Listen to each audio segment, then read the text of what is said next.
오늘은 마태복음 3장 13절에서 17절을 보겠습니다. 물세례와 회개.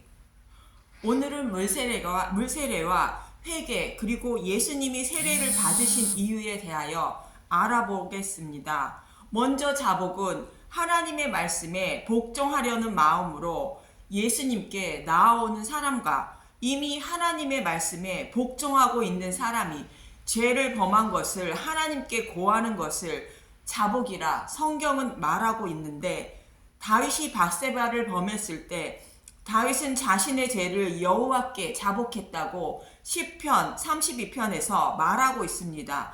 그래서 자복은 하나님의 뜻에 맞는 믿음을 가지거나 가지려고 하는 사람이 범한 죄를 여호와께 고하는 것으로 자신이 죄인임을 아는 것이 자복이라 말하고 있는 것입니다. 그렇다면 회개는 무엇인가? 회개는 오직 우리의 본향인 하나님 나라에 들어가려는 목적으로 세상을 향한 마음을 버리고 예수님의 인도함을 받아 오직 하나님 나라에 소망을 두고 살아가려고 예수님께 돌이키는 것을 말합니다. 회개가 무엇인지 회개의 그림을 잘 보여주고 있는 사건이 성경에 있습니다.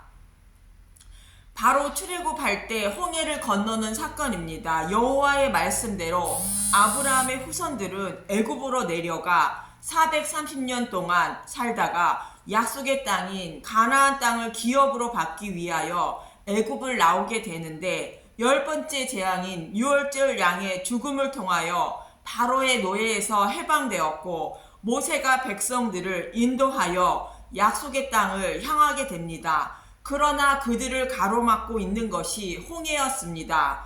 여호와께서는 이스라엘 백성을 물이 없는 길로 인도하실 수 있었지만 홍해 바닷가로 인도하셨던 것으로 하나님은 성경의 독자들에게 무엇인가를 깨닫게 하시기 위한 것입니다. 약속의 땅인 하나님 나라를 기업으로 받기 위해서는 세상을 향한 마음을 버리고 오직 하나님 나라에 소망을 두고 여호와의 인도하심을 따라가야 가능하다는 것입니다.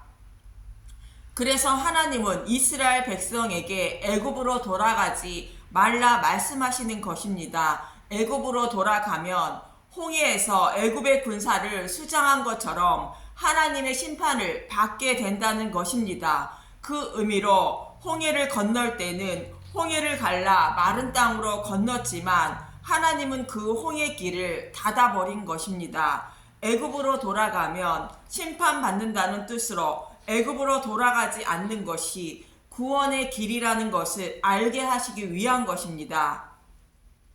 하나님은 홍해를 갈라 이스라엘 백성들을 모두 건너게 하십니다. 이 모습이 회개의 모습을 말하고 있습니다. 이 모습을 사도 바울은 고린도전서 10장 1절에서 2절에 이렇게 말합니다. 고린도전서 10장 1절, 우상 숭배하는 일을 피하라. 형제들아, 나는 너희가 알지 못하기를 원하지 아니하노니 우리 조상들이 다 구름 아래에 있고 바다 가운데로 지나며. 고린도전서 10장 2절, 모세에게 속하여 다 구름과 바다에서 세례를 받고. 사도 바울은 이스라엘 백성이 홍해를 건넌 것을 세례를 받은 것이라 말합니다. 이 세례는 물세례이며 회개의 세례를 말하고 있습니다. 이스라엘 백성은 마른 땅으로 홍해를 건넜지만 애굽으로 돌아가는 길은 여호와께서 막아 놓으셨기 때문에 돌아가지 못하는 것입니다. 애굽으로 돌아가지 말라는 것으로 모세는 이렇게 말합니다. 신명기 17장 15절, 반드시 내 하나님 여호와께서 택하신 자를 내 위에 왕으로 세울 것이며 내 위에 왕을 세우려면 내 형제 중에서 한 사람을 할 것이요 내 형제가 아닌 타국인을 내 위에 세우지 말 것이며. 신명기 17장 16절, 그는 병마를 많이 두지 말 것이요 병마를 많이 얻으려고 그 백성을 애굽으로 돌아가게 하지 말 것이니 이는 여호와께서 너희에게 이르시기를 너희가 이후에는 그 길로 다시 돌아가지 말 것이라 하셨으며. 이 말씀에서 왕은 예수 그리스도를 말하는 것이며 다른 왕을 세우는 것은 애굽으로 돌아가는 것과 같다는 것으로 신명기 18장 18절의 말씀을 인용하여 사도행전 3장 22절에서 23절에서 베드로는 이렇게 말합니다. 사도행전 3장 22절 모세가 말하되 주 하나님이 너희를 위하여 너희 형제 가운데서 나 같은 선지자 하나를 세울 것이니 너희가 무엇이든지 그의 모든 말을 들을 것이라. 사도행전 3장 23절 누구든지 그 선지자의 말을 듣지 아니하는 자는 백성 중에서 멸망받으리라 하였고, 모세의 말대로 우리를 모세처럼 약속의 땅으로 인도하시기 위하여 예수님이 오셨고, 예수님의 말씀을 듣지 않으면 구원받지 못하고 심판을 받는다고 베드로 사도는 말하는 것입니다. 이처럼 이스라엘 백성은 반드시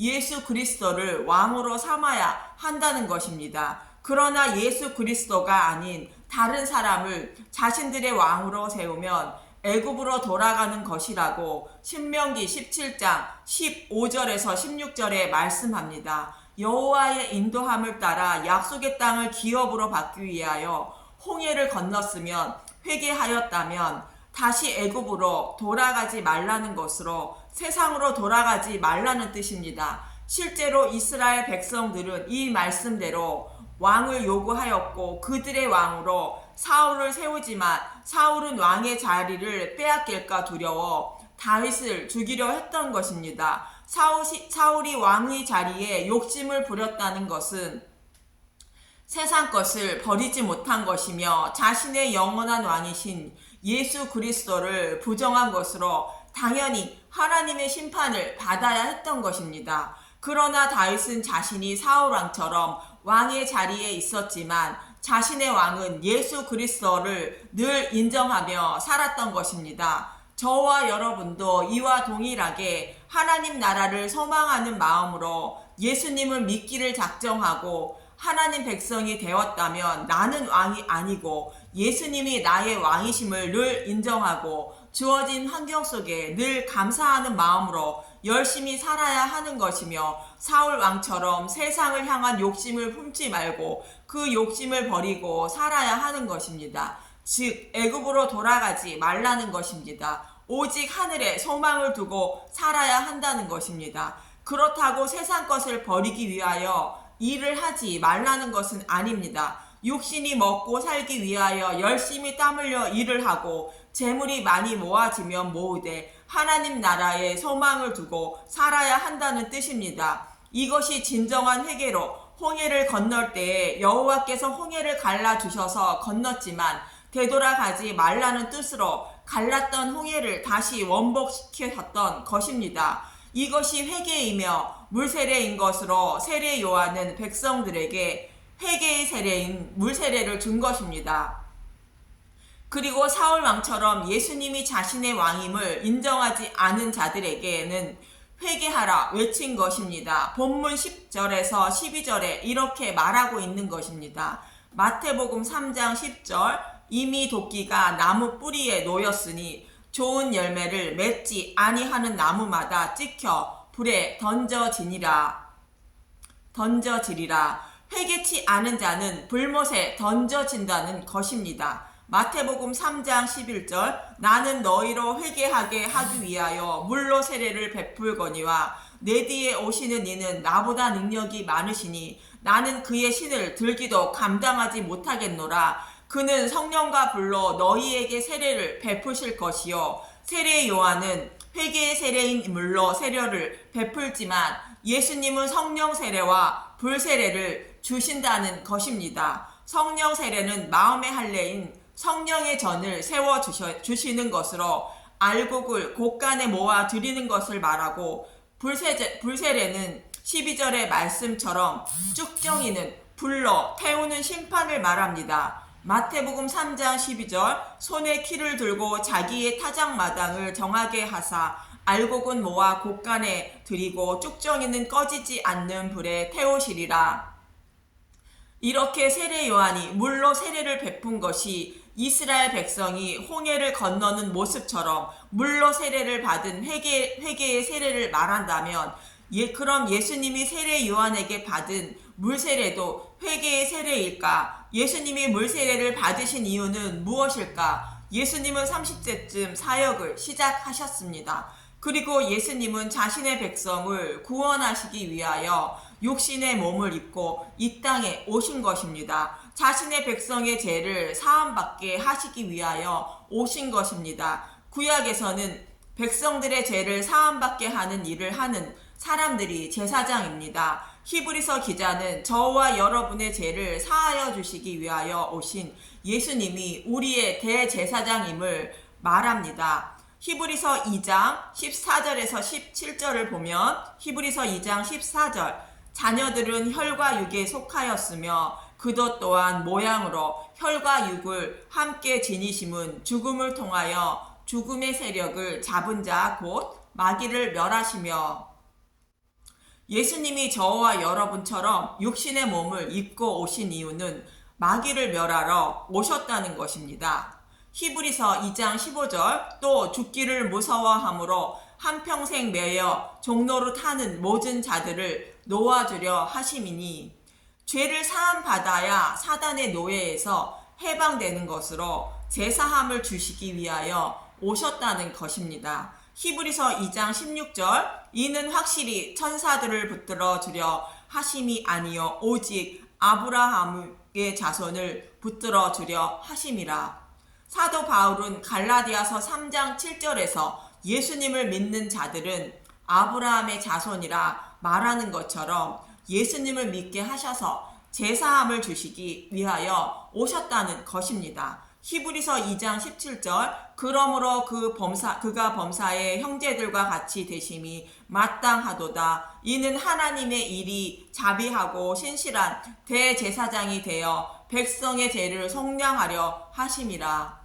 이처럼 예수님이 우리의 대제사장이 되셔서 저와 여러분의 죄를 속량하시기 위하여 오셨다는 것입니다. 이렇게 예수님은 자신의 백성의 죄를 사하여 주시기 위하여 아버지께 제사장의 임무를 부여받고 제사장의 일을 시작하시는 것입니다. 본문 13절에서 15절을 보면 마태복음 3장 13절 세례를 받으시다. 이때 예수께서 갈릴리로부터 요단강에 이르러 요한에게 세례를 받으려 하시니 마태복음 3장 14절 요한이 말려 이르되 내가 당신에게서 세례를 받아야 할 터인데 당신이 내게로 오시나이까. 당연히 세례 요한이 예수님께 세례를 받아야 합니다. 그러나 예수님은 이렇게 말씀하십니다. 마태복음 3장 15절 예수께서 대답하여 이르시되 이제 허락하라. 우리가 이와 같이 하여 모든 의를 이루는 것이 합당하니라 하시니 이에 요한이 허락하는지라. 모든 의는 하나님의 모든 뜻을 이루어야 한다는 뜻이며 예수님이 자신의 백성의 죄를 속량하시려고 제사장의 임무를 수행해야 한다는 뜻으로 이제 허락하라고 말씀하시는 것입니다. 그럼 제사장의 위임식은 어떻게 하는 것일까? 구약에서 제사장의 임무 수행을 시작할 때에 행하는 제사장의 위임식을 살펴보면 예수님이 세례 요한에게 세례를 받는 이유를 알게 될 것입니다. 구약의 제사장들은 흠이 있는 자들로 그 죄를 씻어 예수님처럼 흠이 없는 자로 만들기 위하여 숫송아지와 순양을 여호와께 제물을 드려야 했고 또 오직 백성의 죄를 사함받게 하기 위한 일에 전념한다는 다짐의 의미로 모세가 제사장 임무를 수행할 때 아론과 그의 아들들을 물로 씻어 주었던 것입니다. 출애굽기 29장에 보면 제사장의 위임식은 이렇게 하라 말씀하고 있는데 출애굽기 29장 4절 너는 아론과 그의 아들들을 회막문으로 데려다가 물로 씻기고 자신의 백성을 애굽으로 돌려보내지 않고 제사함을 받게 하여 약속의 땅에 들어가게 한다는 다짐으로 홍해를 건너는 모습과 같이 회례의 세계인 물세례를 베풀라는 것입니다. 실제로 성막이 완성되고 성막에서 제사장 직분으로 이를 담당할 아론과 그의 아들들에게 모세는 물로 씻기게 됩니다. 레위기 8장 6절 모세가 아론과 그의 아들들을 데려다가 물로 그들을 씻기고 제사장들 스스로 물로 몸을 씻는 것이 아니라 모세가 물로 씻어 주었다는 것으로 홍해를 건너는 이스라엘 백성의 모습과 같이 오직 주어진 직분에 충실해야 한다는 의미인 것입니다. 이처럼 구약의 제사장들도 제사장 직분을 받고 직무를 수행할 때에 물로 세례를 받았던 것입니다. 애굽으로 돌아가지 않고 자신의 백성의 죄를 사함받게 하여 약속의 땅에 들어가게 한다는 임무를 충실하게 수행한다는 것이며 모세에게 물로 씻음을 받았던 것이며 이 모습이 예수님이 받으시는 물세례의 모형인 것입니다. 이 말씀대로 예수님은 자신의 백성의 대제사장이 되셔서 자신에게 주신 하나님의 백성들을 하나도 잃어버리지 않고 약속의 땅으로 인도해야 한다는 직무를 아버지께 부여받고 대제사장의 직분을 수행하기 위하여 세례 요한에게 물로 씻음을 받았던 것입니다. 요한복음 6장 39절 나를 보내신 이의 뜻은 내게 주신 자 중에 내가 하나도 잃어버리지 아니하고 마지막 날에 다시 살리는 이것이니라. 이렇게 예수님은 하나님이 주신 제사장 직분을 충실하게 수행하셔서 하나님의 뜻대로 잃어버린 양을 하나도 잃지 않기 위하여 세례 요한에게 물로 세례를 받으셨던 것입니다. 또 구약의 대제사장은 위임식을 받을 때에 관유를 머리에 부음받게 되는데 레위기 8장 12절 또 관유를 아론의 머리에 붓고 그에게 발라 거룩하게 하고 이 모습을 본문 16절에서 17절에 이렇게 말합니다. 마태복음 3장 16절 예수께서 세례를 받으시고 곧 물에서 올라오실새 하늘이 열리고 하나님의 성령이 비둘기같이 내려 자기 위에 임하심을 보시더니 아론이 대제사장의 임무를 수행하기 위하여 머리에 기름 부음을 받고 제사장 임무를 수행하듯 예수님이 대제사장의 임무를 수행하기 위하여 성령이 임하시는 모습인 것입니다. 그리고 4장 1절에 성령의 인도함을 따라 일을 시작하는 모습을 보여주고 있는 것입니다. 마태복음 4장 1절 시험을 받으시다. 그때 예수께서 성령에게 이끌려 마귀에게 시험을 받으러 광야로 가사.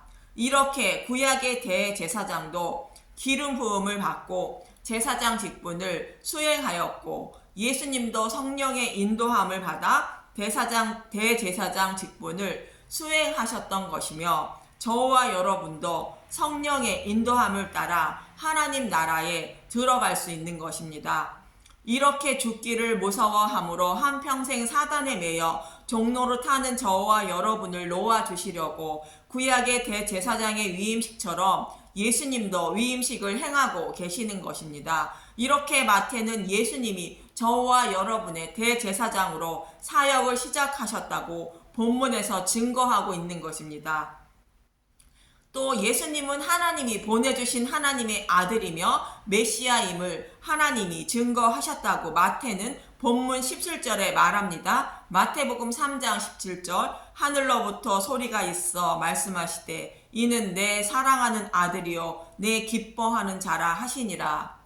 이 말씀은 시편 2편의 말씀을 기억하라는 의미로 시편 2편 6절에서 7절을 인용한 말씀입니다. 시편 2편은 메시아에 대한 예언의 장으로 여호와께서 사랑하는 내 아들을 시온에 세웠으니 그에게 입맞추라는 뜻이며 그 아들을 배척하는 자는 심판을 받는다는 내용입니다.